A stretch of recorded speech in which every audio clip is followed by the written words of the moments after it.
Let's take a look at an important tool in creating art, contrast. Technically, contrast is the juxtaposition of differences in order to intensify the properties of each. Contrast can be created through any difference, including value, color, texture, size, and so on.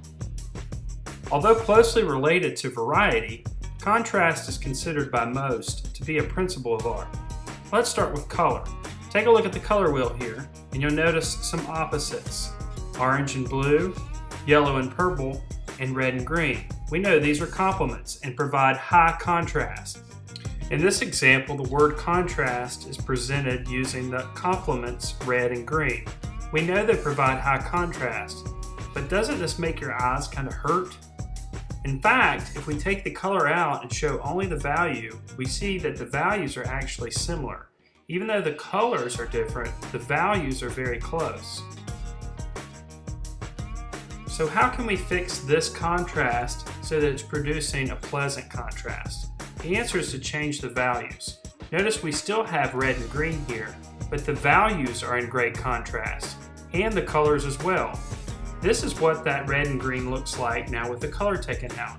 We can see that the contrast is created in an aesthetic manner purely because the values are far apart from each other on a value scale. Now, should we forget about color completely when we're talking about forms? Of course not. In fact, if we go back and look at the color wheel, we see that red would be a good choice for a background color for our green sphere. So what happens when we take just a regular red and put it in the background? Well, the same thing happens. We have that strong vibration that's happening, which is no good. In fact, when we take the color out and we're left only with the values, we see that the values are very similar. The local value on the sphere is very similar to the background value. But if we adjust the value of the color, here we've made it a pink, we get a nice balance between the values. So you need to have a full range of value even if you're working with color if you want to achieve the highest level of contrast that's necessary for success.